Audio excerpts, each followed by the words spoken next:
ہر نماز میں، جھکتے ہیں خود سرو کے بھی خود سر نماز میں۔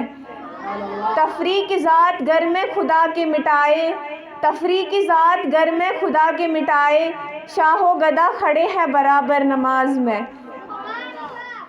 کھول کے دیکھ چشم دل لطف ہے کیا نماز میں، کھول کے دیکھ چشم دل لطف ہے کیا نماز میں، آتا ہے ہر طرف نظر نور خدا نماز میں۔ بوڑھا ہو یا جوان ہو سب پر نماز فرض ہے، بوڑھا ہو یا جوان ہو سب پر نماز فرض ہے، بچے کو 10 سال کے مار کے لا نماز میں۔ ان کی نماز دیکھیں جو ہے شافیہ آسیہ، شام کو ہو گئے کھڑے تو صبح کی نماز میں۔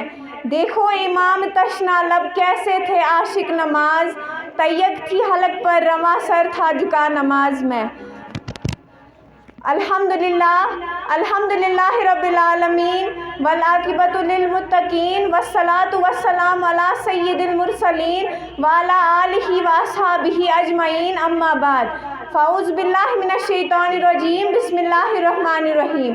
ان الصلاۃ تنہی عن الفحشاء والمنکر، صدق اللہ و مولانا العظیم و صدق رسولہ النبی الکریم، ونحن علی ذلک لمن الشاہدین والشاکرین، والحمد للہ رب العالمین۔ محترم المقام واجب الاحترام حضرت مولانا حافظ شاہنواز صاحب، ذی عزت مہمان خصوصی، میرے پیارے بھائیوں اور بہنوں، السلام علیکم ورحمۃ اللہ وبرکاتہ۔ اللہ تعالیٰ کا لاکھ لاکھ شکر ہے کہ اس نے ہمیں اپنے گھروں سے نکال کر اس پاک مجلس میں آنے کی توفیق دی۔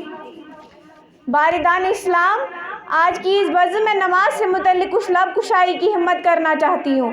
مجھے آپ کی پرخلوص نوازش کے تحت یقین کامل ہے کہ آپ تمام حضرات اس پر عمل کرنے کی بھی کوشش کریں گے۔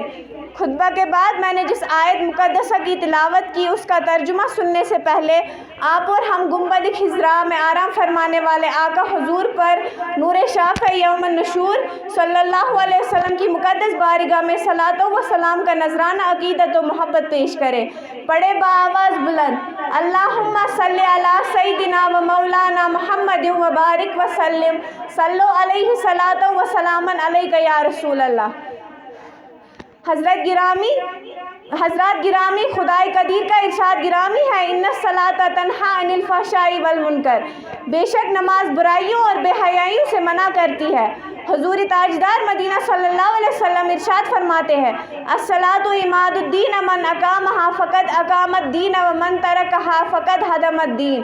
نماز دین کا ستون ہے، جس نے نماز قائم رکھی اس نے دین قائم رکھا، اور جس نے نماز چھوڑ دی اس نے دین کو برباد کر دیا۔ عزیزان محترم، ایمان اور عقیدہ کے بعد مذہب اسلام کے اندر تمام عبادتوں میں افضل اور تمام فرائض میں اہم نماز ہے۔ اگر اخلاص قلب سے نماز پڑھی جائے تو اس کی برکت سے تمام گناہ ختم ہو جاتے ہیں۔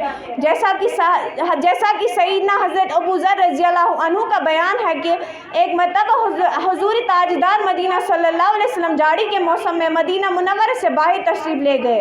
پتجھڑ کا زمانہ تھا، ایک درخت کی 2 ٹہنیوں کو حضور صلی اللہ علیہ وسلم نے حرکت دی تو اس کے پتے گرنے لگے۔ پھر آپ صلی اللہ علیہ وسلم نے حضرت ابو بکر اور حضرت ابو ذر کو پکارا، انہوں نے عرض کی، حاضر ہوں یا رسول اللہ۔ تو حضور اکرم نور مجسم سید عالم صلی اللہ علیہ وسلم نے فرمایا کہ بندہ جب صرف خدا کے لیے نماز پڑھتا ہے تو اس کے بدن سے گناہ اس طرح جڑ جاتے ہیں جس طرح اس درخت کے پتے۔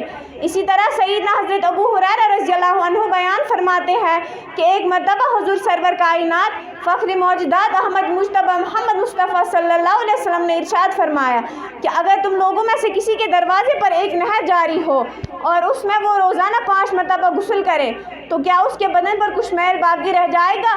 صحابہ کرام نے عرض کیا، نہیں یا رسول اللہ صلی اللہ علیہ وسلم، اس کے بدن پر کچھ بھی میل باقی نہیں رہے گا۔